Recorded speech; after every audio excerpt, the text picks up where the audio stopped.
Tá ok, né? Pode, vou começar agora. Não, tranquilo, chega assim. Beleza, pode entregar. Ok? Bom, boa tarde a todos. Rogando as bênçãos de Deus e a luz do Espírito Santo sobre os nossos trabalhos de hoje. Declaro aberta essa 18ª sessão ordinária presencial da 8ª turma, civil. Cumprimentos dos eminentes padres, desembargador Dias, desembargadora Carmen, desembargador Eustáquio, doutor Romo, ilustre representante do Ministério Público, senhoras e senhores advogados que estão aqui conosco, todos aqueles que nos acompanham também. Espero que tenhamos todos uma excelente tarde e os nossos trabalhos transcorram com a maior paz possível. Essa sessão está sendo gravada e transmitida por meio do canal do Tribunal no YouTube. A ata da 17ª sessão ordinária presencial foi distribuída, não houve impugnação, declaro-a aprovada.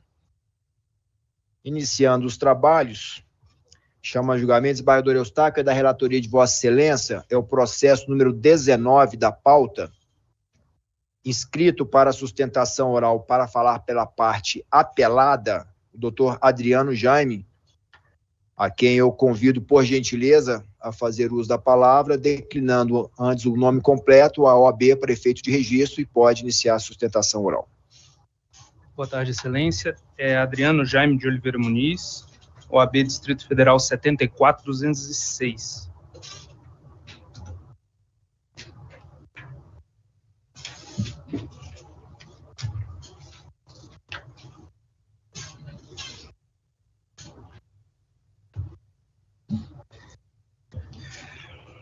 Excelentíssimo senhor desembargador Robson Teixeira de Freitas, presidente dessa colenda 8ª turma, Braguege Tribunal de Justiça, meus cumprimentos. Excelentíssimo senhor desembargador Eustáquio de Castro, meus cumprimentos. Excelentíssimo senhor desembargador de Aulas, meus cumprimentos. Excelentíssima senhora desembargadora Carmen, preclaro senhor procurador de Justiça, senhores serventuários, senhores aqui presentes.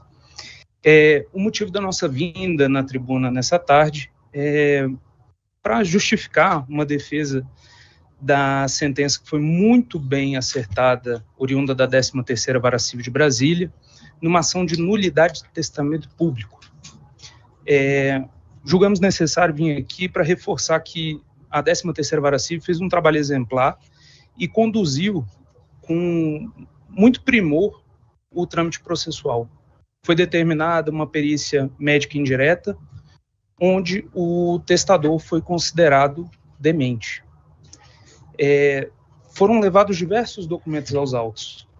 O perito observou que, em 2016, o testador havia sido submetido a um exame chamado teste de Folstein. Um nome bonito para um teste que avalia justamente o grau de capacidade cognitiva de uma pessoa. Para a idade e conhecimento do testador, que naquela época já era sexagenário, ele deveria ter feito 27 pontos nesse teste. Pontuou apenas 14. Logo, a conclusão do próprio médico geriatra, que 4 anos antes assistira ao testador, já concluíra por sua demência.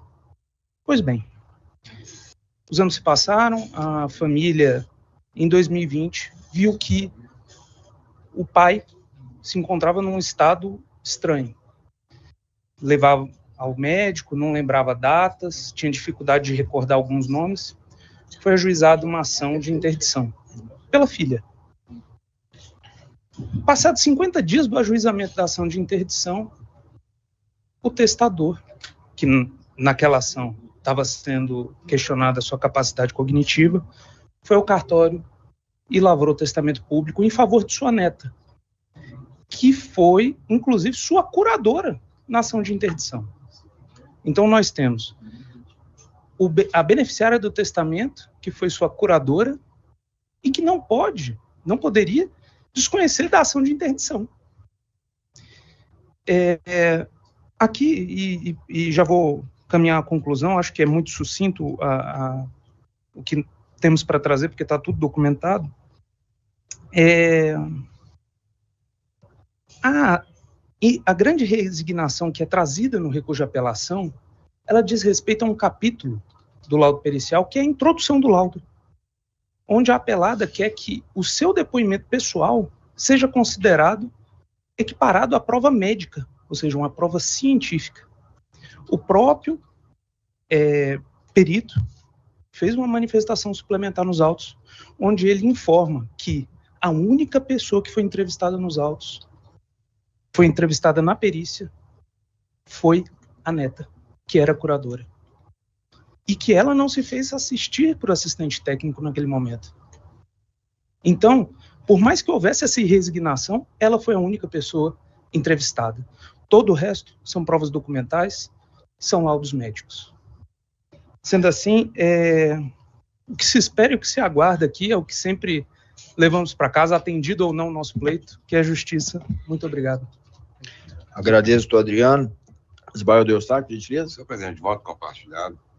O acordo será publicado ainda hoje. Conheço e dou provimento ao recurso para cassar a sentença, determinar a produção da prova oral ou um indeferimento motivado da sua produção, ou seja, da prova oral. É como voto. Agradeço a Vossa Excelência, desembargador de aulas. Com o relator, presidente. Eu também, doutor Adriano, recebi Vossa Excelência, memoriais, revi o processo, mas efetivamente a apreciação do eminente relator foi precisa e eu acompanho. Proclamo, então, o resultado do processo número 19, doutor Adriano. Recurso conhecido, preliminar acolhida, sentença cassada para determinar o retorno dos autos à origem, a fim de que seja realizado o oitivo das testemunhas ou, se o caso, seja justificada eventual ausência posterior de utilidade na referência de diligência probatória, unânime. Desejo Vossa Excelência boa tarde, bom trabalho. Muito obrigado, Excelência. Boa tarde a todos.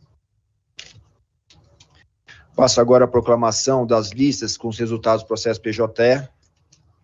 Lista número 1, recurso conhecido e não provido unânime, 27 processos. Lista 2, recurso conhecido e parcialmente provido unânime, 4 processos. Lista 3, recurso conhecido e provido unânime, são 2 processos. Na lista número 5, recurso conhecido e parcialmente provido, remessa necessária conhecida e parcialmente provido unânime, 1 processo. Lista 7, preliminar rejeitada, recurso conhecido e não provido unânime, 1 processo. Lista 8, embargos de declaração conhecidos e não providos unânime, 17 processos. Lista 9, embargos de declaração conhecidos e providos unânime, 1 processo. Lista 11, apelação cível parcialmente conhecida e nesta extensão não provido unânime, 1 processo. Lista 14, recursos conhecidos e não providos unânime, 1 processo. E lista 15, recurso conhecido e parcialmente provido apenas para prestar esclarecimentos, unânime, 1 processo. Desembargador Eustáquio, ainda da relatoria de Vossa Excelência, é o processo número 21 da pauta, inscrito para a sustentação oral pela parte apelante, o doutor Ricardo Rodrigues, a quem eu convido a, por gentileza, se aproximar. Declina, por gentileza, doutor Rodrigo, o nome completo, a OAB e aguarda a manifestação do eminente relator, por gentileza. Ricardo Rodrigues Fonseca Júnior, OAB-DF 41657. Desembargador Eustáquio, Vossa Excelência acha necessária a sustentação oral do doutor Senhor Ricardo? presidente, não. É o seguinte, o voto compartilhado, né? O acordo será publicado ainda hoje. Com esse, dou provimento ao recurso para julgar improcedente todos os pedidos. Investidos os ônus da sucumbência, é como voto. Agradeço, Vossa Excelência. Doutor Ricardo, diante da manifestação do ministro relator, Vossa Excelência dispensa a sustentação oral? Dispenso, muito obrigado. Senhor. Agradeço, Vossa Excelência. Proclamo, então, o resultado. Processo número 21 da pauta. Quer dizer, desembargador de aulas, confirma o voto lançado no sistema? Eu também confirmo.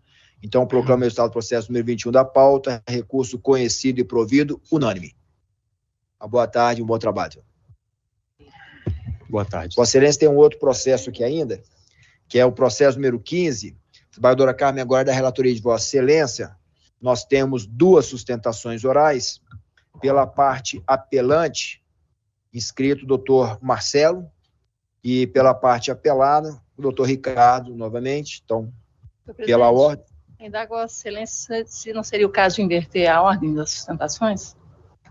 Pode ser. Doutor Marcelo, Vossa Excelência se incomoda se houver primeiro a sustentação oral por parte do seu colega?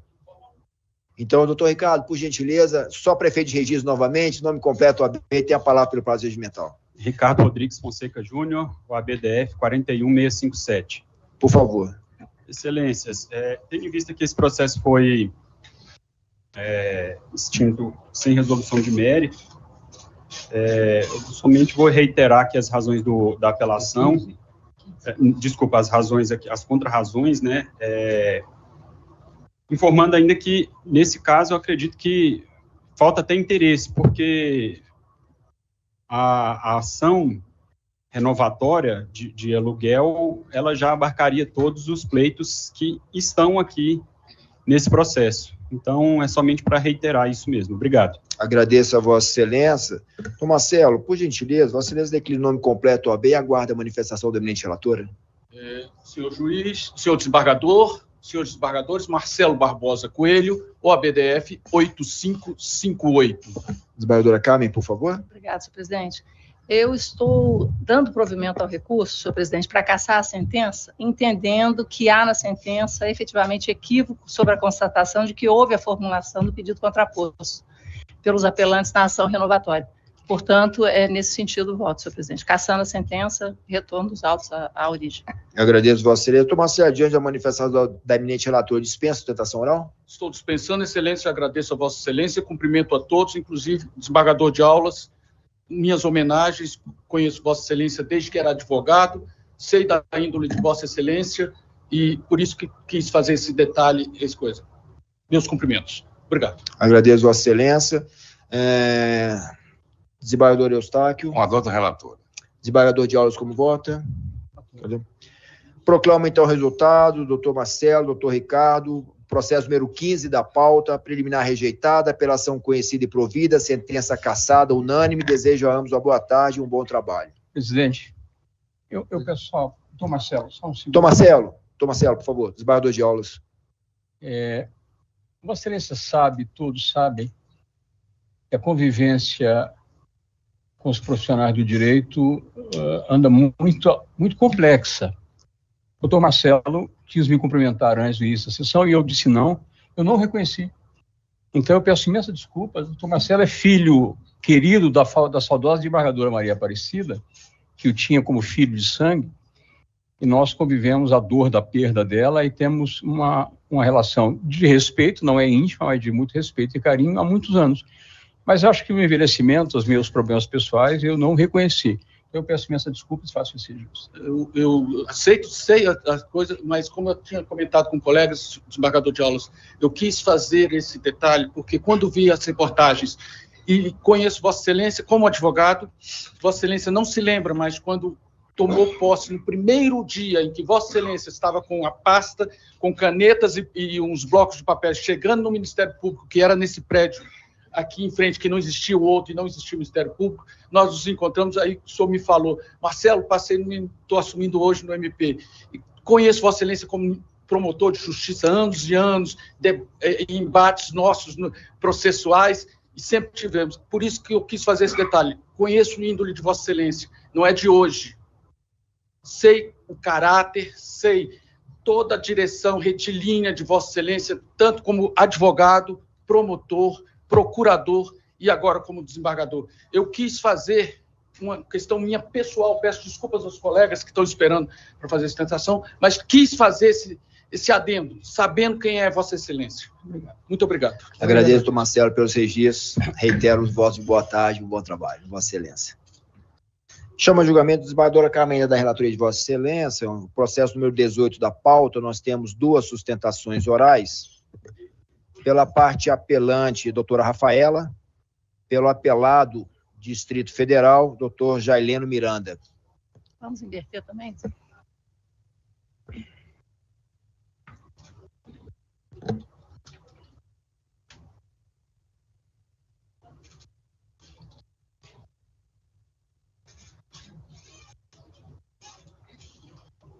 Doutora Rafaela, boa tarde. A senhora se importa se começarmos a sustentação oral pelo doutor Jaileno? Boa tarde, Excelência, de forma alguma. Não? Tinha, doutora Maria Aparecida, mas você não teve filho. E ela tinha ele como filho dela. E ela sempre apresentava ele como meu filho. Eu fui muito amigo dela. No velório dela, Ela vivia com o Wilson, que é pai do Nélio Machado, um advogado do Rio. Eu também apresentava com meu marido. Então, por gentileza, declarar o nome completo, OAB, Vossa Excelência tem a palavra pelo prazo regimental. Boa tarde, meu nome é Jailene Miranda Conceição, OAB Distrito Federal 74620. Inicialmente, saúdo aos excelentíssimos senhores desembargadores desta 8ª Turma Civil, ao representante do Ministério Público, aos excelentíssimos senhores servidores, colegas advogados e todos que se fazem aqui presente. Primeiramente, cumprimentando-os, o Distrito Federal vem apresentar sustentação oral com o fim de reforçar os argumentos por meio tomadoras dos serviços de construção civil da apelante. E, em segundo momento, há o serviço de saneamento propriamente dito, que é prestado pela própria CAESB Terracap posteriormente. Ou seja, somente após a conclusão das obras de construção civil é que o serviço de saneamento propriamente dito poderá ser prestado. E é nesse sentido, excelências, que as obras de construção civil feitas pela apelante constituem atividades plenamente passíveis de tributação do ISS, porque estão incluídas expressamente no item 7.02 da lista anexa da Lei Complementar 116/2003, a qual diz, item 7.02, execução por administração, empreitada ou subempreitada de obras de construção civil. Nesse sentido, se fosse a intenção do legislador de complementar, de excluir da tributação do ISS obras de construção civil prestada às empresas de saneamento ambiental, teria incluído uma norma de exceção nesse item específico, o que não foi feito. E, além disso, é importante ressaltar que as obras de construção civil não são acobertadas pelo ICMS. Nesse caso, atender ao pleito da apelante seria exonerar por completamente, tributariamente, os serviços por ela prestados à CAESB e à Terracap, exonerar de qualquer tributação de competência do DF. E mais, esses serviços foram prestados de forma onerosa, houve enriquecimento por parte da empresa prestadora do serviço. Essa incorreta interpretação trazida pela apelante acabaria sendo, de fato, uma isenção tributária não prevista em lei, em flagrante ofensa ao disposto no artigo 176, caput do CTN, bem como feriria o princípio constitucional da isonomia, na medida em que favoreceria a empresa apelante frente às demais empresas do ramo de construção civil que fazem o recolhimento do ISS. Postas tais premissas, excelências, finalizo reiterando que a apelante prestou para a CAESB e a Terracap foram serviços de construção civil que encontram-se em previsão no item 7.02 da lista anexa da Lei Complementar número 116/2003. Portanto, com base nisso, o Distrito Federal requer o desprovimento do recurso, mantendo-se integralmente a sentença recorrida, ao passo que pugna também pela majoração dos honorários sucumbenciais. Agradeço pela palavra. Agradeço, doutor Jailene. Doutora Rafaela, por gentileza. Solicito a Vossa Excelência declarar o nome completo, OAB, e aguardar, por favor, a manifestação da eminente relatora. Boa tarde, Excelência. Rafaela Buriti Campelo Gonçalves, OAB-DF 58324. Desembargadora Carmen, por favor. O voto foi compartilhado no sistema de conhecimento dos nobres pares, e não obstante os argumentos todos trazidos da tribuna, eu estou conhecendo e dando provimento ao apelo para reformar a sentença e julgar parcialmente procedente o pedido deduzido no inicial, a fim de condenar o Distrito Federal a ressarcimento dos valores recolhidos indevidamente, a título de SSQN, relativos às obras de saneamento ambiental contratadas pela CAESB e Terracap, nos contratos cujos números cito, permitida a compensação a critério do contribuinte. Esse é o voto, se a senhora se satisfaz, abrindo mão da sustentação, nós agradecemos. Obrigada, Excelência. Dispensa, doutora Rafaela? Dispensa. Agradeço, Vossa Excelência. Desembargador Eustáquio? Com a nota relatora. Desembargador de aulas? Relatora, presidente. Então, doutor Jailene, doutora Rafaela, proclamo o resultado do processo número 18 da pauta, apelação civil conhecida e provida, inversão dos ônus sucumbenciais, unânime. Desejamos a boa tarde e um bom trabalho.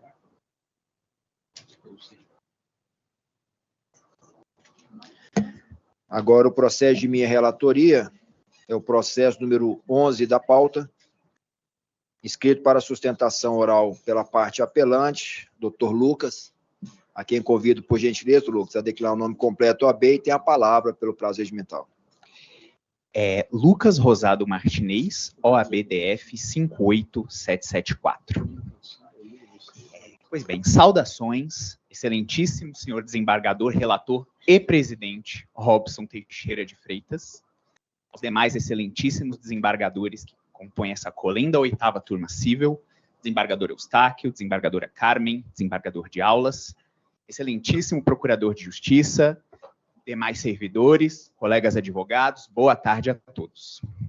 Excelências, trata-se aqui de um recurso de apelação em face de sentença que julgou improcedente o pedido de revisão de contrato cumulado com indenização por danos materiais e morais, ajuizado pelo apelante. Na origem, o apelante ajuizou o feito pugnando pela revisão no sentido de que fosse convertido o contrato de cartão de crédito consignado para contrato de empréstimo consignado comum. Haja vista que a instituição bancária, na ocasião em que foi atrás do consumidor por telefone para oferecer a contratação de um empréstimo, o enganou, fazendo acreditar que ele estava contratando um empréstimo consignado, quando, na verdade, estava contratando um cartão de crédito consignado. Tenho certeza que vossas excelências já se depararam com muitos casos semelhantes a esse, pois essa lamentável prática tem se tornado costumeira no âmbito das instituições financeiras. Comum o bastante, inclusive, para fazer com que esse egrégio Tribunal de Justiça do Distrito Federal possuísse inúmeros precedentes acerca dessa matéria. Eminentes desembargadores, de certo, inclusive, os precedentes desse tribunal, dessa colenda corte, são todos nesse sentido, de que essa é uma prática que viola o dever de informação esculpido no artigo 6º, inciso 3º do Código de Defesa do Consumidor. Haja vista que a instituição ludibria o consumidor, fazendo-o contratar um produto diferente daquele que ele acha que está contratando. E as instituições bancárias, elas procedem com essa prática justamente porque os encargos do cartão de crédito consignado são muito superiores ao do empréstimo consignado comum. Além do fato de que também é muito mais fácil fazer o consumidor perder o controle de seus gastos através da utilização de um cartão de crédito. Foi com base nessa lógica, eminentes desembargadores, que o apelado, de forma desleal e ardilosa, manipulou o apelante para que ele contratasse um cartão de crédito consignado sem saber que estava contratando esse produto, de fato, pois ele pensou se tratar de um empréstimo consignado. Está a ressaltar que essa contratação foi feita por telefone, excelências, tendo o apelante assinado um contrato digital, sendo que as gravações de segurança que, com certeza, o apelado possui em seus armazenamentos, poderia cabalmente demonstrar essa situação. Eminentes desembargadores, nem mesmo o instrumento contratual que foi submetido ao apelante para assinatura encontra-se dentro dos parâmetros legais, haja vista que não dispõe de informações básicas da relação contratual que envolve operações de crédito, como, por exemplo, valor da operação, montante de juros, taxa anual de juros, número de parcelas do contrato, entre outras.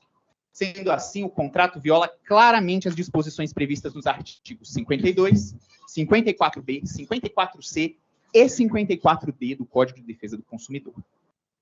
É irrazoável exigir do consumidor, que é parte frágil da relação, que tenha conhecimento técnico para identificar o ardil do banco no sentido de enganá-lo a contratar um produto distinto do pretendido, simplesmente pelo fato dele ter assinado um contrato. Até mesmo porque, excelências, as disposições contratuais são omissas e confusas, embaralhando a mente do consumidor, forçando-o a concordar com condições que ele nem sequer sabe o significado. Foi por causa dessa situação que o apelante ajuizou o presente feito revisional, pois ele só foi descobrir que tinha contratado o cartão de crédito consignado muito tempo depois da contratação. Uma vez que ele estranhou, mesmo depois de todos esses anos decorridos da contratação, os descontos continuarem nos seus proventos de aposentadoria, resolvendo, então, ligar para o banco, inclusive a gravação dessa ligação encontra-se nos autos.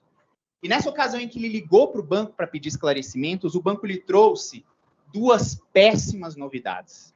A primeira delas era de que os descontos no seu benefício faziam referência a uma contratação de um cartão de crédito consignado, E a segunda era que ainda havia um saldo devedor pendente de quitação, o qual ele deveria, né, proceder com a quitação para poder, assim, pedir a cessação dos descontos. Excelências, a presente situação revela-se como um patente desrespeito ao apelante na condição de consumidor, pois ele não apenas se sentiu enganado, como também teve diversas garantias processuais e consumeristas desrespeitadas. Apesar do apelante, de fato, ter recebido um cartão na residência dele, restou comprovado nos autos que ele nem sequer desbloqueou esse cartão e nem procedeu com o uso do mesmo. Tudo porque ele sempre acreditou que a contratação fazia referência a um empréstimo consignado comum. Nesse sentido, o apelante, então, pugnou pela revisão contratual e teve seu pedido julgado improcedente pelo douto juiz Acó, o qual fundamentou seu decisum no sentido de que o apelante não se desincumbiu do ônus de provar que a instituição bancária teria falhado com seu dever de informação.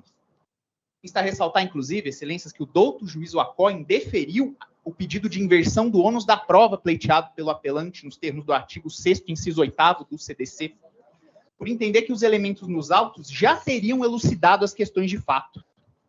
Ora, pergunto, como pode o douto juiz Acó ter indeferido o pedido de inversão do ônus da prova, por entender que os elementos nos autos já eram suficientes para a decisão, e fundamentar sua negativa em eventual omissão por parte do apelante não ter demonstrado a conduta ilícita do apelado? O apelante demonstrou nos autos que ele juntou toda e qualquer documentação e qualquer elemento probatório que estava em seu poder, sendo que os demais elementos necessários encontram-se todos em poder do apelado, já que ele é poderosa instituição financeira detentora de todos os documentos e demais provas relativas à relação de consumo.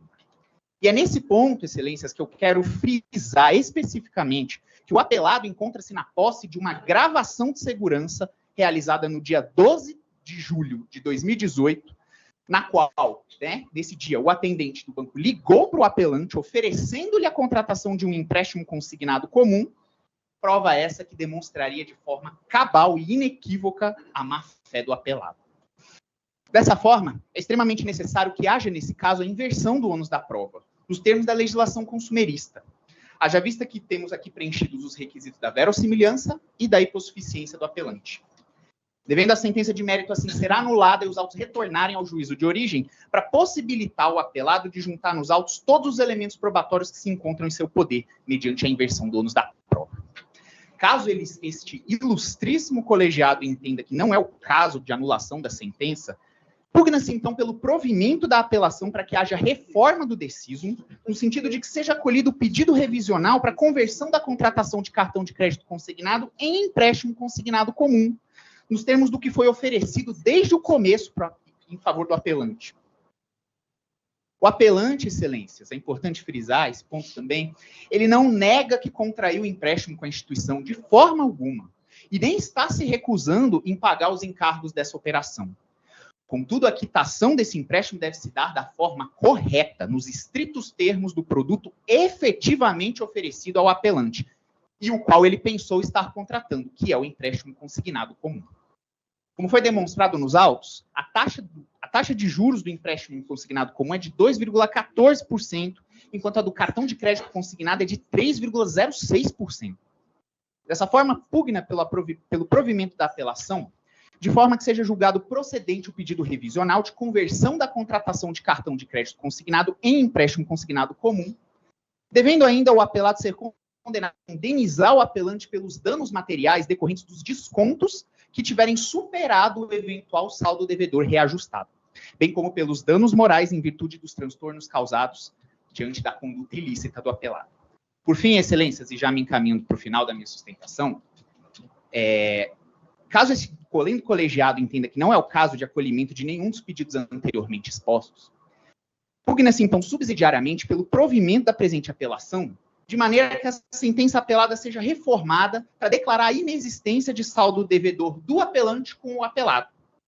Ora, em que pese o douto juízo de primeiro grau ter se omitido na análise desse pedido subsidiário, uma vez que nem mesmo a oposição de embargo de declaração fez com que ele se pronunciasse nesse sentido, é necessário apontarmos aqui que o empréstimo decorrente do cartão de crédito consignado já teria sido quitado em outubro de 2022 mediante os descontos compulsórios realizados na aposentadoria do apelante, os quais ocorrem mensalmente desde 2018.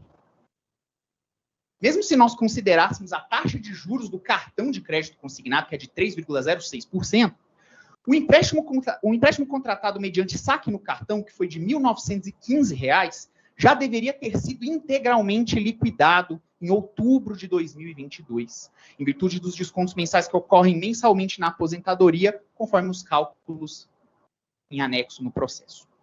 Eminentes desembargadores, como pode uma pessoa contrair um empréstimo de R$ 1.915 e ainda possuir saldo devedor com a instituição, sendo que lhe é descontado mensalmente o valor de R$ 80 todo mês do seu benefício previdenciário há mais de 4 anos? Quando essa dívida vai ser liquidada, então? O banco sequer presta informações claras a respeito disso.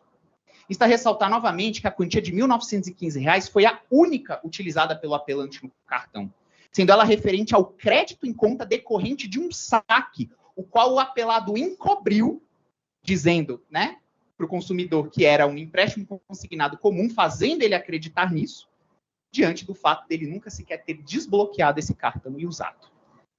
Portanto, excelências, reitero o pedido de provimento da presente apelação nos termos aqui propostos. Gostaria de agradecer a oportunidade de me manifestar, pedir vênia e desculpas por eventuais excessos, e gostaria de cumprimentar a todos e desejar um excelente dia de trabalho. Obrigado. Doutor Lucas, agradeço a manifestação de Vossa Excelência, o voto foi compartilhado, apesar dos argumentos trazidos na tribuna, eminentes pares, eu reafirmo o que constava no voto, eu afasto o cerceamento de defesa, a nulidade do cerceamento de defesa, o do juiz de origem, onde deferiu o pedido de inversão do ônus da prova, considerou a suficiência da instrução processual para o julgamento da controvérsia e o fato que o magistrado fundamentou devidamente seu convencimento acerca do tema.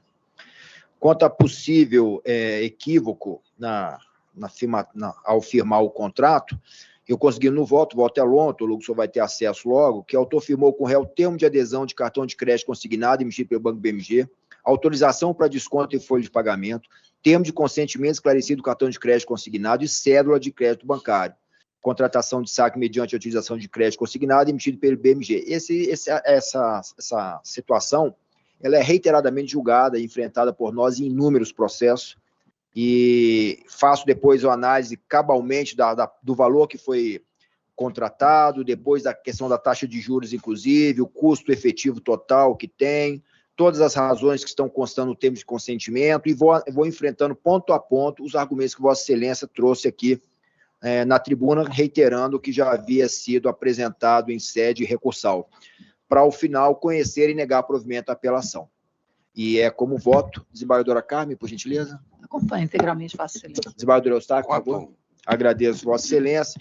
Então, doutor Lucas, agradecendo mais uma vez a manifestação de Vossa Excelência, eu proclamo o resultado, processo número 11 da pauta, apelação conhecida e não provida, preliminares rejeitados, unânime. Desejo uma boa tarde, bom trabalho, Vossa Excelência. Igualmente, Excelências. Muito obrigado. Ainda de minha relatoria, chama julgamento processo número 10 da pauta, inscrito para falar pela parte autora, o doutor Renato, a quem eu convido, Renato, por gentileza, a declinar o nome completo, a OAB tem a palavra pelo prazo regimental. Renato Manuel Duarte Costa, OAB-DF 5060. Por favor. Presidente, pela ordem, eu gostaria, antes de iniciar a minha sustentação, fazer uma referência também, como fez o doutor Marcelo, ao desembargador de aulas, a quem eu conheço de longa data, fui colega em várias turmas de sala de aula como professor, tive o prazer de ser dirigido pelo desembargador de aulas, fui contemporâneo dele na Alemanha, desembargador em Heidelberg, eu em Munique, e sem nenhum desprezo a Vossa Excelência, desembargador Robson, desembargador Eustáquio, que eu também conheço há várias décadas, a desembargadora Carmen, eu acho que não há pessoa no mundo mais ética e mais digna que o desembargador de aulas. Todos aqui estão iguais a ele, mas Vossa Excelência, digna a capacidade humana, e apesar de ser uma pessoa dura, rígida, em seus posicionamentos, dá a César o que é de César. Então, eu também faço coro com o advogado Marcelo, no sentido de dizer a Vossa Excelência que nada que se diga elogiando o seu comportamento será meritório ao que o senhor merece. Obrigado, desembargador. Imagina. Agradeço a manifestação de Vossa Excelência. Desembargador Robson, desembargador Eustáquio, desembargadora Carmen, desembargador de Aulas, nós estamos diante de um processo, desembargador Robson, que é um verdadeiro terrorismo econômico. É uma situação que eu, depois de 42 anos de advocacia, nunca tinha visto. Hotel Mercury, aquele que fica ali pertinho do Brasília Shopping, a projeção era do pai do Alberto, dono da Mandu. Negociou com a Accor, construiu o edifício e ele passou a ser proprietário de 33% das unidades do empreendimento. Ele, pessoa jurídica, e ele, pessoa física também. Veio a ser síndico desse condomínio.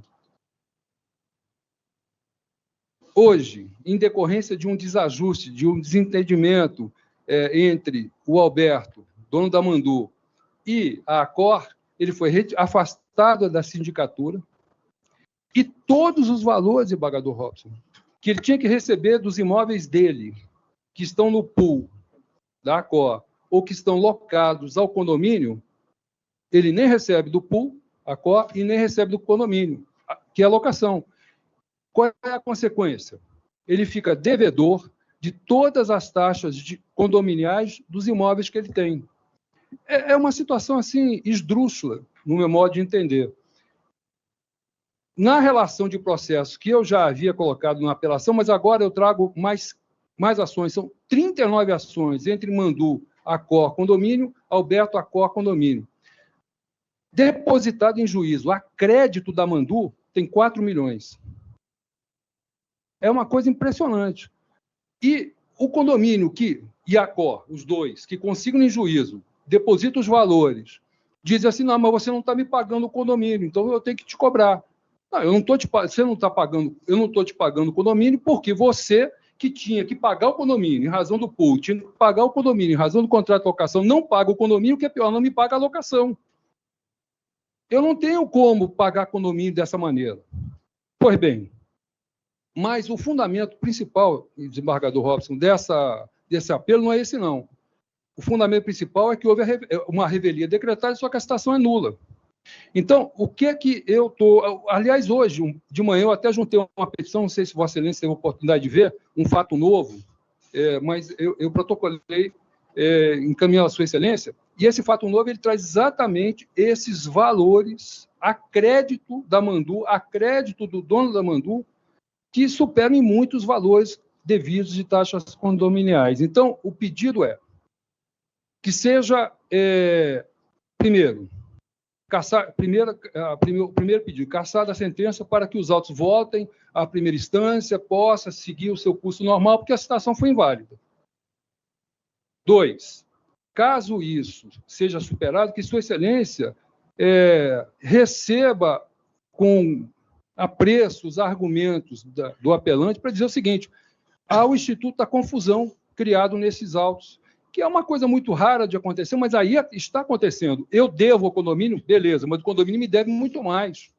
Então, diante dessa situação, o provimento do apelo, caso Vossa Excelência não anule, não casse a sentença, no sentido de que seja provido o recurso de forma a considerar que a ação é improcedente, porque o apelante nada deve ao apelado. Obrigado, doutor Robson.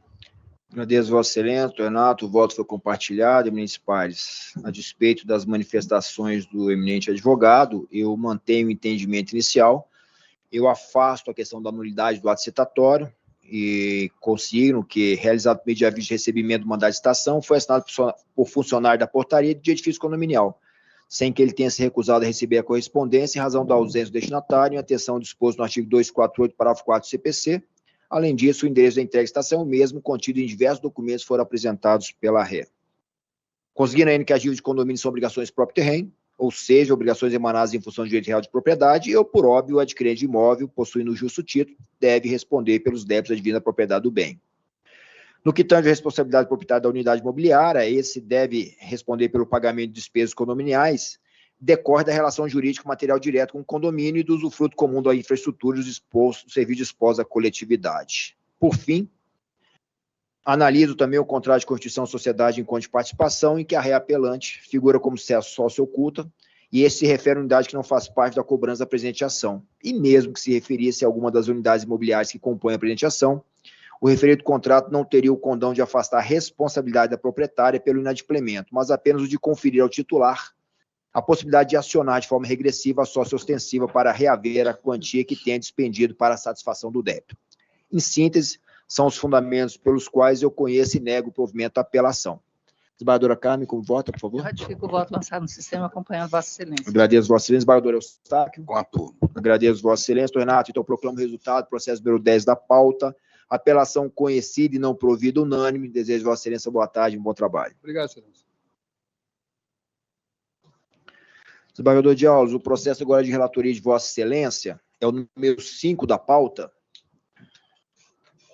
Inscrito para sustentação oral pela parte apelante, o doutor Gustavo, e pela parte apelada, o doutor Mário. Convido a ambos a, por gentileza, processo número 5 da pauta.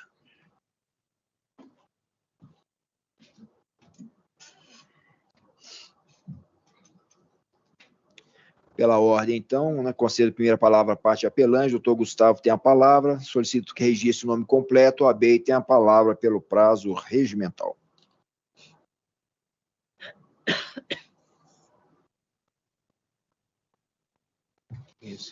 Boa tarde, excelências. Boa tarde, senhor presidente. Boa tarde, demais vereadores. Meu nome é Gustavo Cunha de Almeida, o ABDF 72797. Eu estou só confirmando, eu havia anotado que o número da pauta era o número 19, mas... Número 5, Anne... Isso. Anne Anaíde Oliveira Banja. Exato, exatamente. É o número 5 da pauta. Tá bom, perdão pela confusão. Não, imagina, que isso. Bom, novamente, boa tarde, senhores desembargadores, senhor presidente, senhor relator de aulas, demais presentes jogadores, demais colegas. Essa apelação, ela se refere a uma extinção do feito de remoção, incidente processual de remoção de inventariante. Trata-se, na verdade, de um inventário do senhor Banja, talvez esse sobrenome seja comum para vocês, foi aqui um nobre colega, que trabalhou aqui também na STJ, depois posteriormente foi advogado, uma pessoa exemplar. Dito isso, ele veio a falecer, infelizmente, em 2016, quando se iniciou o inventário, e até então, esse inventário não foi resolvido. Esse é o ensejo que deu origem ao pedido de remoção de inventariante. Cumpre apenas comentar sobre uma preliminar que restou arguida nas contrarrazões, de que não seria apelação recurso cabível nesse processo à parte do inventário, que seria agravo de instrumento. Nós temos entendimento de discordar disso. A juíza ela foi clara quando proferiu sentença extintiva de resolução de mérito. Ela dava fim àquele processo e, portanto, o entendimento seria de que o recurso cabível seria a apelação. Caso assim não seja, pedimos a Vossa Excelência subsidiariamente, em questão da decisão prolatada com nome e sentença lastreada no 487 e também resolvendo o mérito, que seja aplicado o princípio da fungibilidade recursal, como também já se notou alguns precedentes desse egrégio tribunal. Não obstante, e agora já adentrando ao mérito da apelação, consiste em que, até hoje, esse processo não foi finalizado e, pasme, não há litígio. O que há é a ausência de prestação de contas de aluguéis e imóveis que estão aqui em Brasília. Nós representamos 3 herdeiras que moram em Pernambuco e vivem esse processo à distância, sem qualquer informação. O doutor Banja acabou de poder deixar 4 imóveis aqui em Brasília. Esses imóveis eles estão alugados.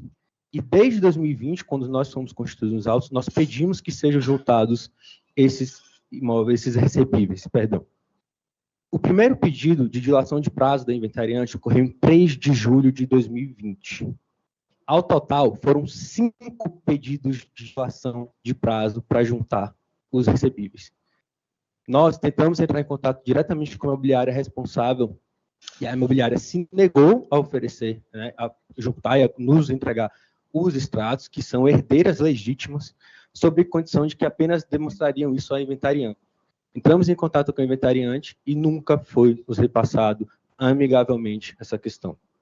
Não suficiente, foi juntado, depois que nós ajuizamos essa remoção de inventariante, no ano de 2023 foi juntado, sim, com prestações, porém, foi juntado até maio de 2022. Quase um ano de defasagem, que hoje já se beiram 1 ano e meio. Como resolver um processo de inventário que ressalte? Não tem litígio quanto a valores de bens, não tem litígio quanto a partilha de bens. O que as herdeiras pleiteiam é somente a prestação de contas dos aluguéis. Em maio de 2022, esses valores remontavam cerca de R$60 mil de lucro, já tirando despesas com IPTU, condomínio e eventuais reformas ou reparos necessários. Os senhores imaginam, então, que 4 imóveis alugados entre salas comerciais, hoje já devem beirar por volta de uns 100 a 120 mil. Então, a doutora juíza de origem, ela entendeu por extinguir o feito, alegando a ausência de desídia e que supostamente foi apresentado o esboço de partilha recentemente. Ok. Como não houve desídia depois de quase 3 anos para se apresentar os devidos aluguéis? Segundo ponto, foi apresentado o esboço de partilha, sim, mas o esboço de partilha não constam os recebíveis dos aluguéis. Ao que parece, a inventariante ela faz uso dos valores dos aluguéis e não tem o interesse em dispor na partilha, o que ressalte-se. Não é dela. A inventariante tem direito a 50%, porque ela é meeira, mas os outros 50% não. Os outros 50% têm que vir para o espólio, até porque existem dívidas a serem pagas.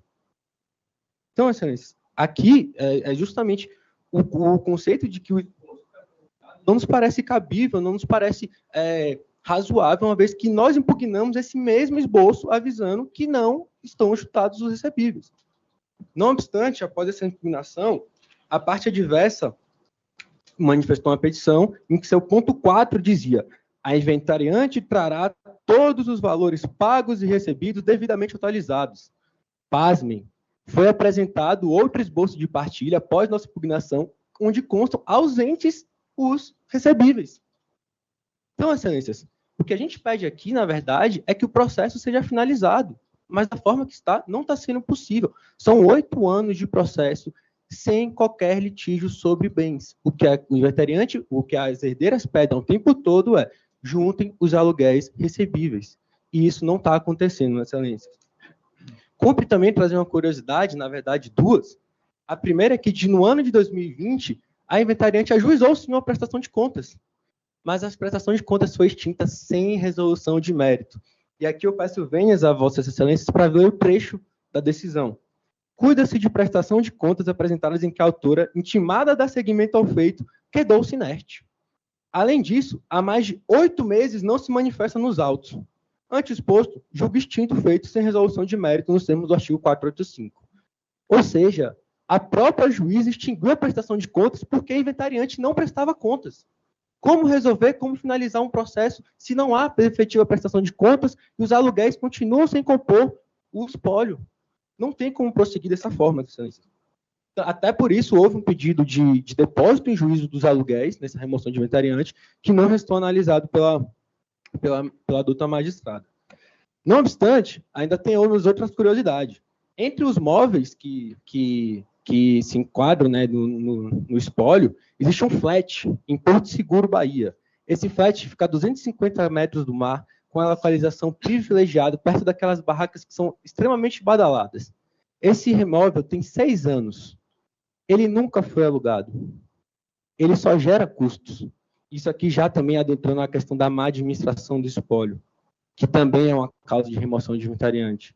Veja, quando questionado sobre isso, a inventariante disse que houve uma promessa de que não alugaria mais aquilo, mas o que nós vemos é a inventariante e o seu filho utilizando do imóvel e as outras herdeiras não.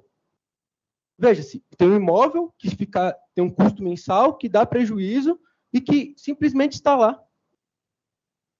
Bom, excelências, essas são as questões fáticas, né, para por detrás desse nosso pedido de apelação. Aqui nós entendemos que houve a violação do 622, inciso 2, que diz que se não der inventário de andamento regular ou se praticar atos meramente protelatórios, nós entendemos que há incidência desse artigo no nosso caso. Anos não faltam, foram 3 anos para que fossem prestadas, e quando foram prestadas os aluguéis, não foram prestadas de maneira correta.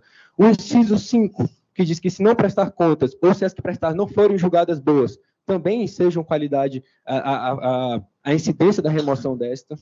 E, por fim, o seu inciso 3º, que também versa quanto à má administração do espólio. Por isso, nós pedimos para que seja rejeitada a preliminar de que não seria um recurso cabível, pedimos também o provimento à apelação para que seja a atual remoção inventariante removida do seu cargo e seja nomeada a herdeira Ânia Nádia de Oliveira Banja, para que nós conseguimos ter acesso aos extratos e os devidos aluguéis recebíveis para poder caminharmos para uma partilha amigável, como tem se mostrado.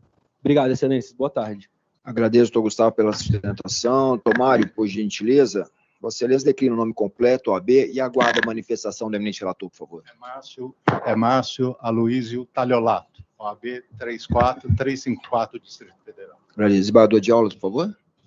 Presidente, primeiro eu registro que quem tem mais de 30 anos na Justiça do Distrito Federal tem que ter conhecido o doutor Valdemir Banja, que foi juiz nesse tribunal, onde ingressou nos anos 90. Eu já era promotor de justiça, mas não tenho nenhuma intimidade com Sua Excelência, que Deus o tenha. Para ser preciso, soube que ele morreu quando eu fui fazer esse processo. Portanto, como foi lembrado pelo advogado, todos aqui devem se lembrar dele, eu faço questão de dizer, eu não tenho nenhuma relação com o Banja, que Deus o tenha. Não conheço a viúva e não conheço nenhuma das filhas ou dos filhos envolvidos nessa questão. Esse registro não está no voto, porque eu não esperava que o advogado fosse lembrar que ele foi magistrado.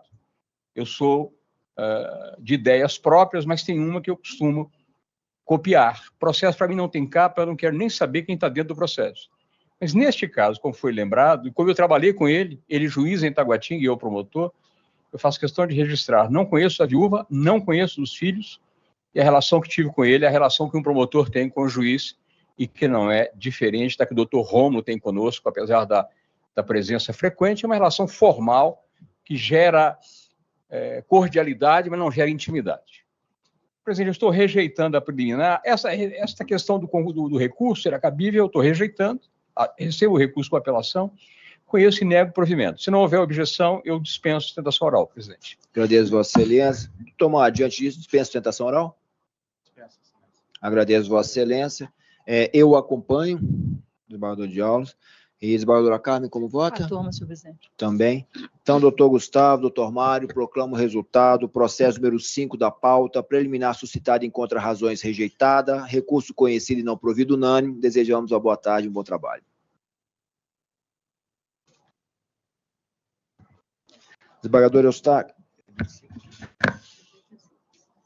A relatoria de Vossa Excelência, o processo número 25 da pauta, inscrito para a sustentação oral pela parte apelante, doutor Alexandre André. Então, por favor, declinar o nome completo, OAB, e tem a palavra pelo prazer de mental. Alexandre André Aniceto Moreira dos Santos, OABDF 35749. Por favor. Cumprimento a todos aqui presentes, doutor presidente, excelentíssimo presidente, doutor Robson, doutor relator, senhor Eustáquio, doutor de aulas, doutora Carmen, doutor representante do Ministério Público, serventuários aqui desse TJDFT, colegas advogados aqui presentes. Pois bem, nessa minha sustentação oral, eu vou me ater numa ação indenizatória de danos morais, materiais e estéticos, movidos pela senhora Neuza, que é ora apelante. A senhora Neuza, ela caiu em frente a um condomínio e um bairro residencial aqui de Brasília, o setor sudoeste. E o motivo da queda da senhora Neuza foi a instalação de um fio elétrico de um dia para o outro. Um fio elétrico, quem conhece ele? Igual a este aqui, um cabo PP, para passar energia elétrica para enfeite dos coqueiros, das árvores ali, daquele jardim externo, né? Para levar energia para a iluminação, para os enfeites de Natal. Então, vou me ater aqui à conduta, ao nexo causal e ao resultado, né, que aconteceu nesse acidente aí com a apelante. Pois bem, a conduta do condomínio, como bem firmado e rígido no processo, pelo depoimento, pela oitiva das testemunhas, né, tanto pelo porteiro do edifício, que ele foi ouvido, e também pela a senhora que, a única testemunha ocular que estava nos autos, salvo engano, a senhora Rosimeire, visualizaram que a senhora Neuza adentrou o gramado para buscar uma jabuticaba, uma árvore frutífera, e na volta ela enroscou o pé nesse fio elétrico e veio a cair no chão. Quem instalou esse fio elétrico? Como eu já falei, foi o próprio zelador, o próprio que fez a oitiva nos próprios autos, que estava com testemunha. Ele falou que fez a instalação desse fio, estava muito nervoso, falou que não teve tempo de enterrar o fio, porque tinha que ir embora, porque ele tinha horário para cumprir no condomínio, deu 17 horas, o horário dele ir embora, ele teve que ir embora, então não deu tempo dele enterrar esse fio, e também não se preocupou em isolar a área, é uma área de pedestre, uma área transeunte. Falar que pisar em grama é proibido, isso não existe na nossa legislação, não é proibido pisar em grama, e nesse local em específico não existia placa falando que era proibido pisar em grama. Vou além, neste local em específico existia a árvore frutífera, para as pessoas passarem e pegar lá a sua jabuticaba, a sua amora, a sua pitanga, o que quisesse, e nesse local em específico ainda existiam bancos em uma praça para o pessoal sentar. Ora, para você chegar ao banco, você tem que atravessar, tem que pisar na grama. Então não é fundamento plausível a afirmativa de que é proibido pisar em grama. E também não é plausível afirmar que idoso e obeso não pode pisar em grama. Ainda mais num bairro como o Sudoeste, que as gramas são bem aparadas, não existem buracos na grama. Do dia para a noite surgiu um fio elétrico na grama. Essa foi a conduta do condomínio. Me chamou a atenção, eu estava vendo aqui a sustentação oral dos colegas, e aqui, nessa própria sessão, nessa sala daqui da 8ª turma de julgamento, existe um fio atravessando aqui, ó. Só que o tribunal se preocupou em isolar a área, passaram uma fita aqui, para ninguém correr o risco de passar e isolar o pé. Como deveria ter sido feito nessa ocasião também.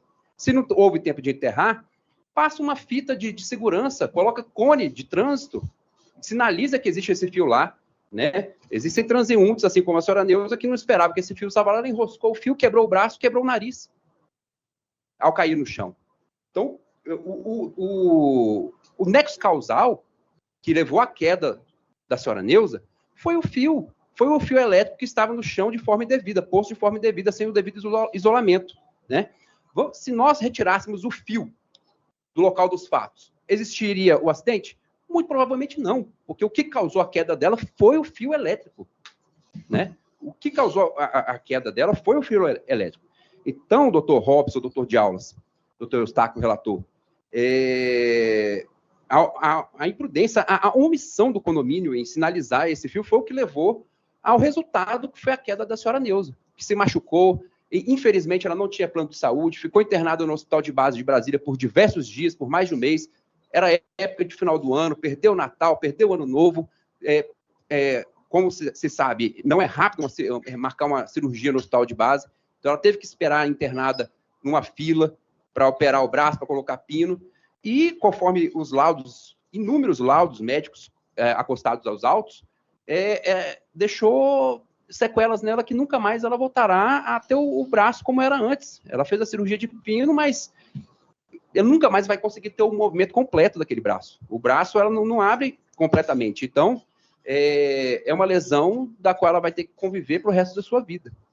Posto isso, excelências, essa defesa aqui da apelação da senhora Neuza roga de que, caso eventualmente um dos vogais de vossas excelências e também o doutor Eustáquio não tenham visto os vídeos da audiência, principalmente da senhora Rosimeire, testemunho ocular, e também do porteiro, que é o senhor Pedro, salvo engano, falando que ele era para ter enterrado, que todo ano ele enterra aquele fio, só não enterrou aquele fio, né, num local de pedestre, porque não houve tempo, ele teve que abandonar o trabalho antes, porque deu o horário dele e o prédio não quer pagar hora extra para ele, não quer que ele cumpra jornada extra. Inclusive, esse senhor Pedro, ele falou assim, eu recomendei o porteiro da noite, que estava entrando naquele horário, para isolar a área, só que ele não isolou a área, não se sabe o motivo, e aconteceu a queda. Então, excelências, é certo, é nítido a conduta, o nexo causal e o resultado por culpa do condomínio. E é nesse sentido que esse advogado requer a reforma da respeitável sentença do juiz Acó,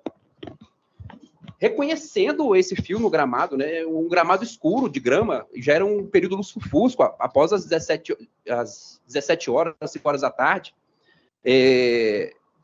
uma idosa caminhando pelo gramado, sabe-se que um gramado que ela tinha o costume de caminhar, porque ela fazia passeios por lá todos os dias com seu cachorro e com as conhecidas, né? É um horário que todo mundo desce para fazer sua caminhada, seus exercícios, aqui em Brasília e em outros locais também tem esse costume. Então é por isso que esse advogado requer humildemente a reforma da respeitável sentença para reconhecer que a causa que levou à queda da senhora Neuza foi o fio posto indevidamente sobre a grama. E é nesse sentido que pedimos a reforma da respeitável sentença. Muito obrigado. Agradeço, doutor Alexandre. Desembargador Eustáquio. Senhor presidente, voto compartilhado, o acordo será disponibilizado ainda hoje. Com esse necromento recurso, concedo ao apelante a gratuidade de justiça com efeito ex nunc. É como voto, senhor presidente. Agradeço, Vossa Excelência, desembargador de aulas. Acompanho o relator, presidente. Eu também acompanho. Doutor Alexandre, então, proclama o resultado. Processo número 25 da pauta, recurso conhecido e não provido unânime. Desejo, Vossa Excelência, boa tarde. Boa bom tarde, trabalho. muito obrigado. Desembargador de aulas, o processo da relatoria de Vossa Excelência é o número 3 da pauta. Está inscrito para sustentação oral pela parte apelante, doutor João Paulo.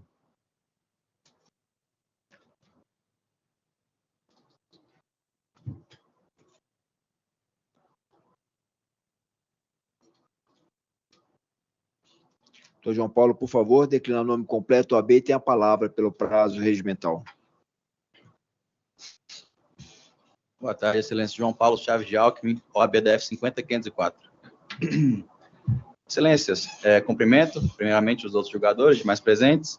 O caso é de extrema simplicidade.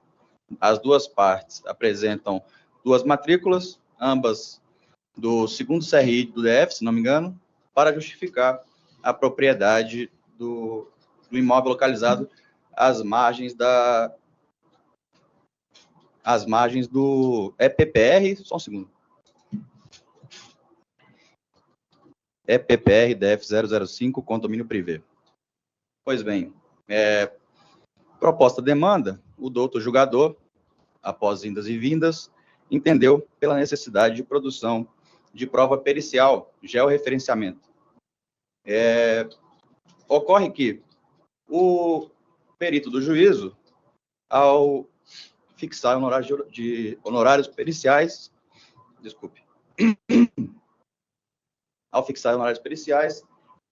exigiu um importe de R$150 mil numa ação de R$100 mil valor da causa. Então, excelências, a gente entende que, pelo valor excessivo, houve nulidade em relação à produção de prova, cerceamento de defesa. Então, pugna-se, desde então, pela nulidade da demanda a contar da nomeação do perito. Ademais disso, adentrando ao mérito, destaca-se que o juiz Acor lastreou a razão de decidir em maior fidúcia, maior confiança nos documentos apresentados pela parte adversa. Ocorre, excelências, que a apelada WS Construtora apresentou nos autos alvarás de construção franqueados pela administração pública ao recorrente. E, assim fazendo, reconhece a propriedade, por parte da apelada, do imóvel localizado às margens do condomínio privê. Destaca-se, inclusive, que não foram apenas um ou dois alvarás franqueados pela administração na hora recorrente. Foram vários, por vários anos, reconhecendo a propriedade da gleba.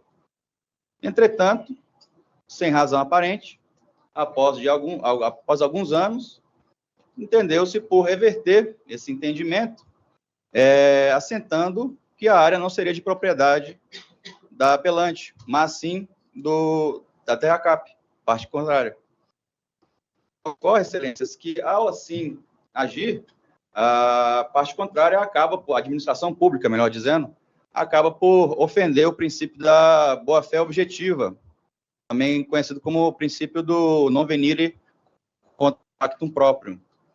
Então, com base nesses documentos, os vários alvarás que a administração pública concedeu ao apelante, entendendo que era proprietário com base na matrícula apresentada nos autos, que se entende que, se a razão de decidir for a fidúcia, for a maior confiança nos documentos, mais razão para decidir pela apelante, que, no caso, juntou documentos em que a própria outra parte reconhece o direito de propriedade da empresa WS, ora apelante, desculpe. Então, excelência, com base nessas breves considerações, pugna-se, primeiro, o acolhimento da preliminar de cerceamento de defesa, vez que os valores de R$150 mil exigidos pelo perito do juízo são proibitivos. O valor da causa, como eu disse, é de R$100 mil, não teria sequer sentido econômico o pagamento de uma perícia desse tipo. E, no mérito, que seja reconhecido o direito da apelante, vez que junta aos autos documentos que dão conta de que a outra parte reconheceu o direito de propriedade da empresa WS. É o que se requer, excelências. Agradeço, doutor João Paulo. Desembargadores de aulas, por gentileza. Presidente, todas as questões estão respondidas no meu voto. Inclusive, esse processo já passou por mim uma vez anterior, como agravo de instrumento, que foi indeferido.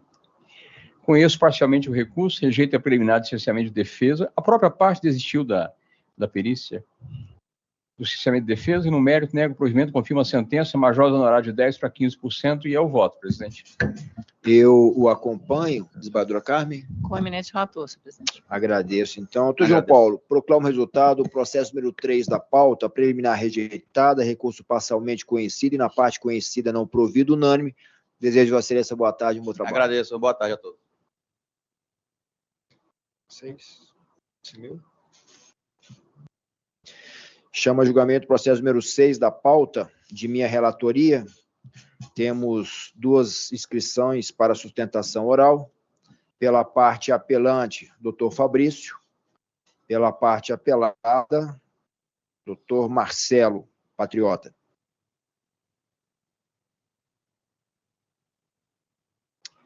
Doutor Fabrício, então, por gentileza, declinando o nome completo, a OAB, tem a palavra pelo prazo regimental.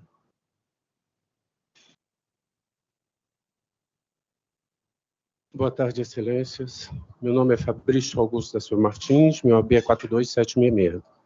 Por favor. Excelências, o caso aqui é uma situação em que nós vemos sobre um inventário. Desse inventário, nós tivemos que mover uma ação civil, porque algumas coisas aconteceram após o falecimento do senhor Abimael. A viúva fez uso do cartão de crédito, entregando a seus parentes, familiares, para que então fizesse compras sob a alegação de que as compras seriam para troca de pneus da caminhonete, que, segundo ela, pertencia a ela e não ao falecido. Posteriormente, no inventário, o juiz declarou como meação para ambos. Além disso, ainda foram sacados valores, inclusive do cartão de crédito e também do seu cheque especial. Além disso, nós vimos diversas irregularidades, como a ausência de entrega de documentos, dentre outras questões bastante comprometedoras para a partilha de bens.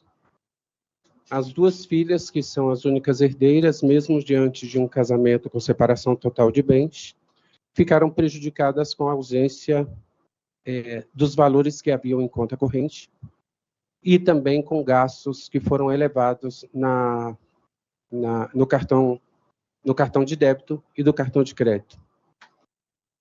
No processo de inventário, nós pedimos ao juízo providência, só que o juiz se negou a tomar providência tanto em relação a saque, tanto com relação aos cartões, tanto com relação a outros bens, como, por exemplo, roupas, tênis, equipamentos, computadores, e disse que nós deveríamos propor a ação civil pertinente para que tivéssemos a responsabilidade da viúva em relação a esses patrimônios que nós estamos salientando no processo, inclusive uma caminhonete, que há uma divergência tanto entre valores quanto data de compra, mas a viúva alega que aquele bem pertence a ela na meação. Na verdade, ela disse que pertencia a 50% e depois na meação. E agora, pasmem, no processo de inventário, ela nos apresenta um cálculo de aproximadamente R$29 mil, acrescentando, inclusive, os débitos que ela utilizou do cartão de crédito e também do cartão de débito, alegando que seria para o custeio e para a manutenção da caminhonete e também de um suposto imóvel em Caldas Novas que ninguém consegue ter acesso à documentação, até mesmo porque o imóvel está registrado no nome dela. Assim, nós propusemos essa ação civil. Infelizmente, foi julgado improcedente para as herdeiras, e essa improcedência nós consideramos que precisa ser revista, uma vez que o juízo, no processo de inventário, se negou a tomar providência e disse que teríamos que entrar com uma ação civil. Então, aqui na ação civil, nós queremos ver o provimento para que, então, seja feita a justiça e seja restituídos os valores que assim foram sacados da conta, seja por meio da utilização do cartão de crédito ou do cartão de débito, assim quanto as demais questões em relação ao veículo e que certamente é analisado por essa relatoria. Eu agradeço a atenção a todos e peço o provimento do recurso para que seja reformado o julgado e dado a total procedência dos pedidos das autoras. Obrigado, excelências. Agradeço, doutor Fabrício. Doutor Marcelo, por gentileza. Declina o nome completo, OAB, prefeito de registro. Você me aguarde, por favor. Boa tarde, excelência. Marcelo Souza Mendes Patriota, OABDF 16.461. Doutor Marcelo, eu trago a proposta de voto conhecendo, negando provimento à apelação para manter a sentença. Diante desse fato, indaga Vossa Excelência e dispensa a sustentação oral? Dispensado, excelência. Obrigado.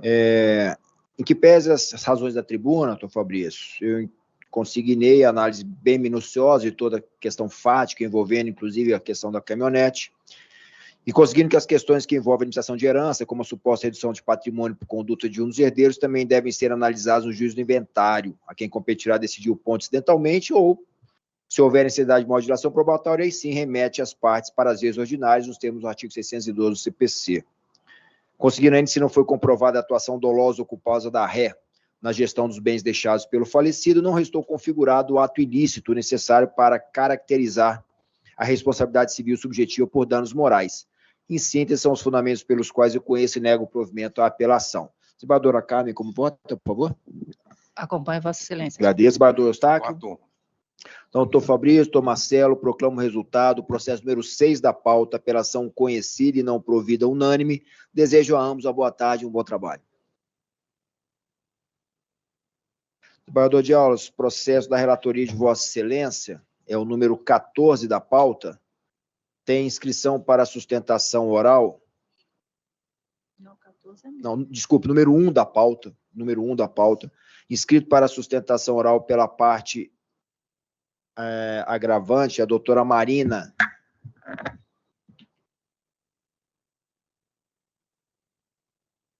A doutora Karine Pinheiro falará pela parte agravante, doutora Marina, não é isso, doutora Karine? Perfeitamente. Doutora Karine, eu peço por gentileza, Vossa Excelência, decline o nome completo à OAB e aguarda a manifestação do eminente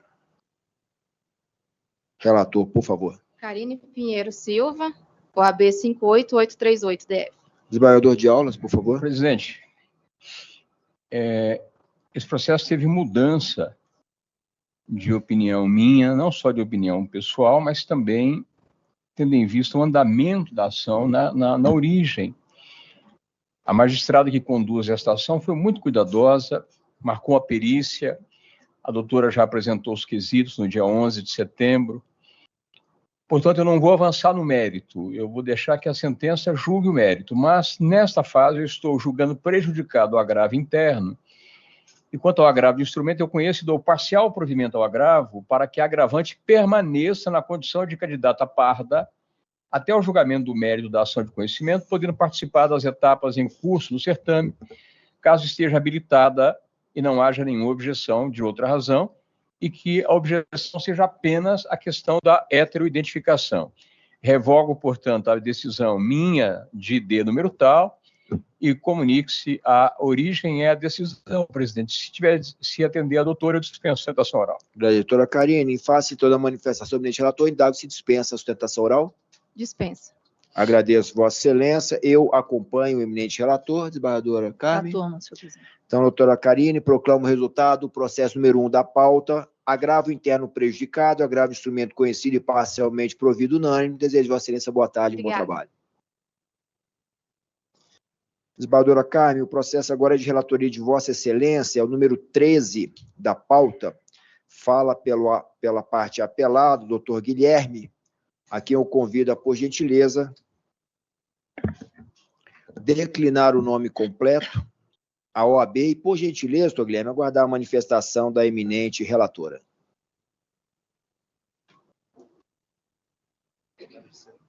Boa tarde. Guilherme Victor Teles Coelho, OAB 68134. Obrigado. Desembargadora Carmen, por favor. Obrigado, senhor presidente.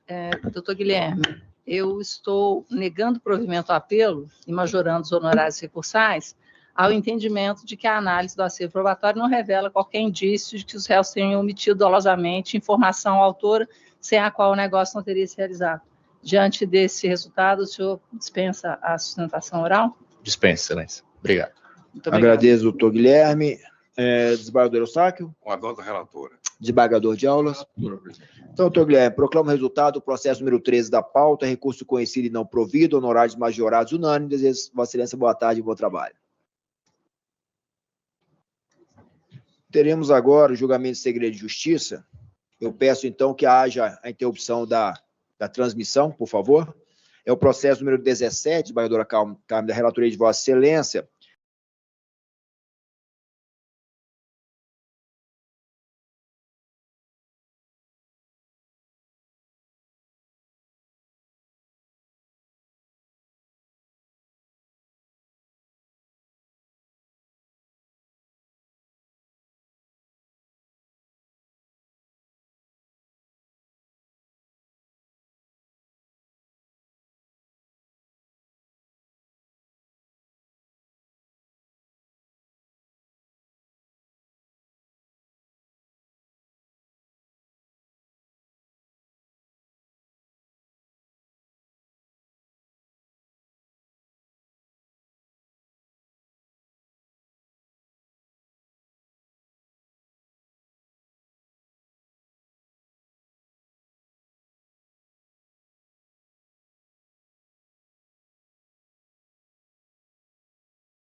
Solicito que decline o nome completo, OAB, e tenha a palavra pelo prazo regimental. Boa tarde, senhor presidente, boa tarde a todos os membros desembargadores do Tribunal de Justiça do Distrito Federal. Me identifico por Diogo Guimarães, OAB Goiás 51311, e falo pelo apelante. Cuida-se de apelação cível em ação de exigir contas, aonde foi julgada procedente na primeira fase, no sentido de determinar com que a apelada prestasse as contas ao apelante. No segundo momento, a apelada quedou-se inerte com relação à questão das prestações de contas conforme determinadas, fato que obrigou-se ao apelante, então, a prestar as suas contas. Pois bem, senhor presidente, nessa situação, ocorreu um fato inusitado. Após a prestação de contas feita pelo apelante, sobreveio, então, a sentença julgando a segunda fase da ação de exigir contas. E essa sentença, de certa forma, julgou a ação improcedente, determinou também a condenação do apelante ao pagamento de honorários fixados aí em torno de R$10 mil, fixados por critério de equidade. A apelação, senhor presidente, a apelação, ela cinge-se tão somente em preliminares e também nas razões recursais. No primeiro ponto, eu trago uma preliminar, que essa preliminar, na verdade, ela é ancorada no parágrafo 1º do artigo 1009 do CPC, que tem a finalidade de impugnar a decisão que julgou a primeira fase. E essa impugnação ela vai restringir tão somente no ponto daquela decisão que deixou de fixar honorários advocatícios. O juiz de piso, ao julgar a primeira fase, então, da ação de prestação de contas, entendeu que não caberia fixação de honorários, inclusive ele menciona que naquele exato momento estava mudando o entendimento do juiz acerca da matéria, pois o CPC teria trazido uma nova dinâmica às ações de exigir, e por isso ele deixava de fixar. E nesse ponto, senhor presidente, eu entendo que a decisão peca, ainda que exista controvérsia entre a doutrina e a jurisprudência a respeito da natureza, se trata de sentença ou se trata de apelação acerca da decisão que julga a primeira fase de exigir contas, a matéria ela é uma matéria bem delineada e definida no âmbito do STJ. Inclusive, observa-se que o juízo de piso peca com relação ao seu entendimento. Por quê? Porque o STJ tem uma jurisprudência cristalina e sólida nesse sentido. Inclusive, senhor presidente, eu peço o vênia aí para estar lendo trecho do aresto, um aresto produzido no agravo interno de embargo de declaração do recurso especial 1.897.898 do DF, de relatoria do ministro Antônio Carlos, da 4ª turma do STJ, onde ele diz o seguinte, abre aspas, segundo o entendimento dessa Corte Superior, a decisão que julga procedente o direito de exigir contas na primeira fase da ação respectiva ostenta a natureza de sentença com eficácia predominantemente condenatória, inclusive a teor do que está previsto no artigo 5º do parágrafo 550 do CPC, sendo devido arbitramento de honorários em favor do autor. No mesmo sentido, senhor presidente, o resto 1.874.920 do DF, de relatoria da ministra Nancy Andrighi, também no mesmo sentido é o resto 1.878.411 de relatoria do ministro Marco Aurélio Belize. Então, nesse ponto, entendendo que a decisão que fixou, ou seja, que julgou a primeira fase da ação de exigir, deixa de fixar honorários advocatícios, é necessário o provimento da apelação para acolher a preliminar, no sentido de reformar aquela decisão na parte que deixa de fixar, então, para fazer a fixação dos honorários nos termos, então, aí, do parágrafo 8º do artigo 85, até porque não se tem nenhuma base de cálculo necessária para aplicação do parágrafo 2º do artigo 85.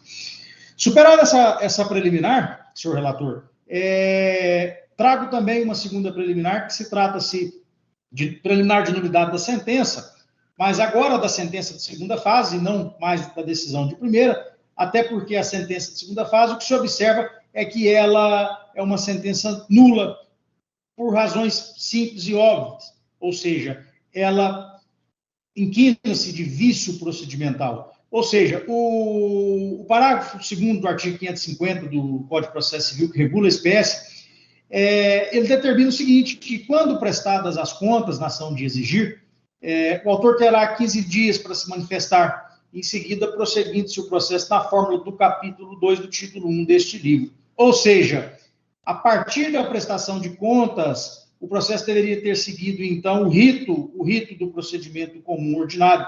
Isso não foi observado.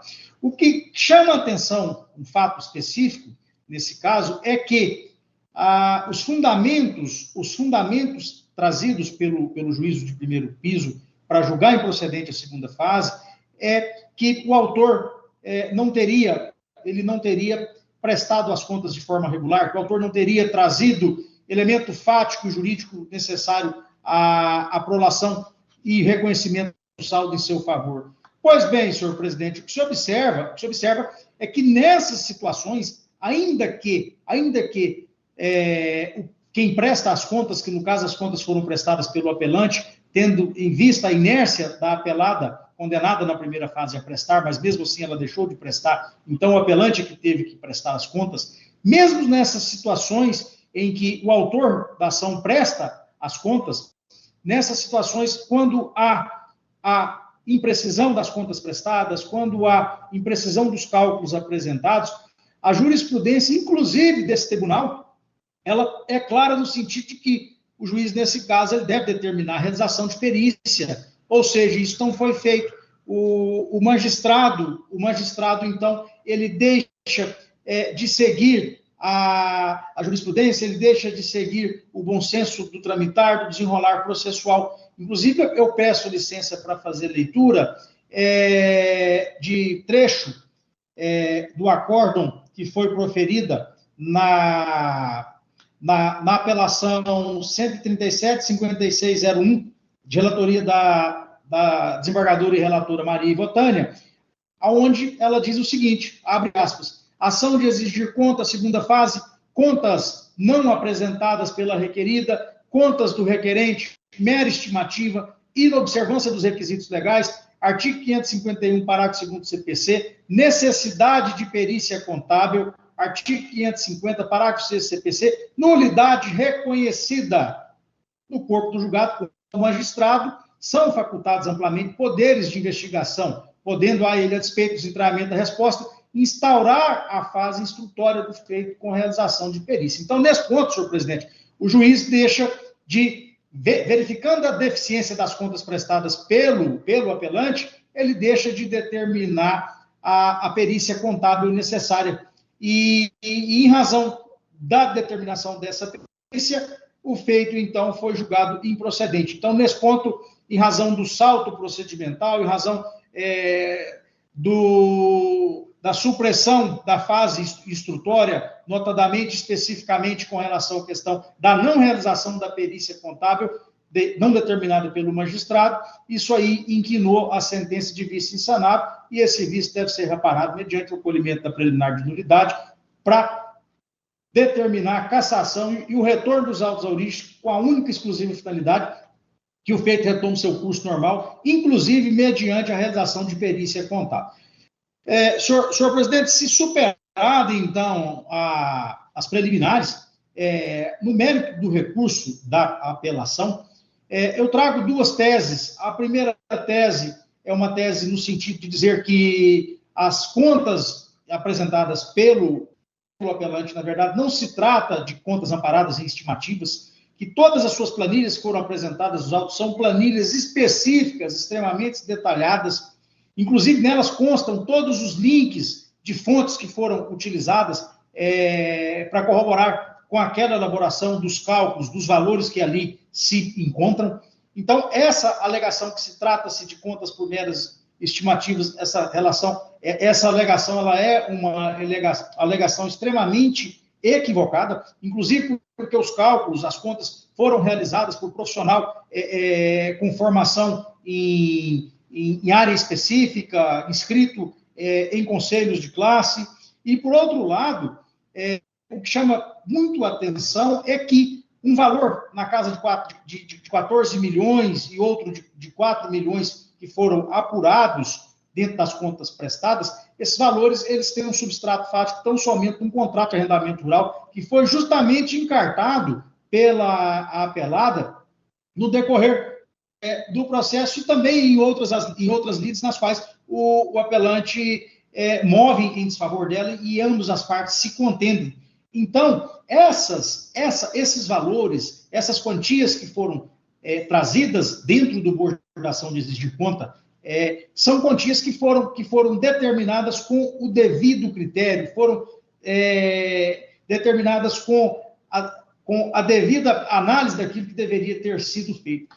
E um fato também que deve ser destacado, senhor relator, nessa questão específica, é que entender que as contas apresentadas pelo apelante em razão da omissão, da inércia da apelada em apresentá-las, e ratificar uma sentença dessa natureza que julga essa ação improcedente, seria a mesma coisa de que violar de morte o artigo 550 do Código de Processo Civil. Por quê? Porque a finalidade do Instituto da Ação de Exigir Contas é que, na verdade, as contas sejam prestadas pela parte que é demandada. Então, a partir do momento que se apega em critérios de formalidade, estritamente formalidades que podem ser retificadas, que podem ser sanados através de uma perícia contábil, e ratificar uma sentença desses termos, seria a mesma coisa de estar compactuando com a iniciativa de pessoas, quando demandadas em ação de exigir conta, deixar de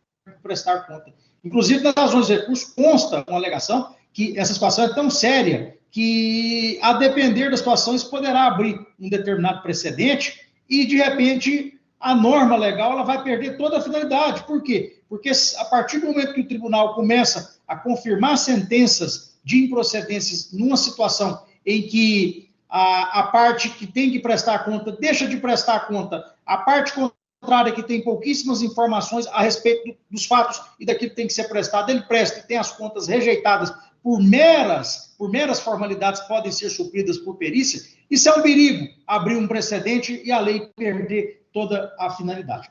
E a segunda tese, senhor presidente, é tão somente com relação à questão dos honorários de sucumbência. Se porventura esse tribunal entender que a sentença não tem que ser reformada, no caso, para homologar as contas do apelante, inclusive constituir saldo ao seu favor, que ela seja, então, pelo menos reformada para que os honorários de sucumbência ali fixados por equidade sejam, então, minorados, ou seja, que venha de 10 para 8 mil reais com base no critério de equidade.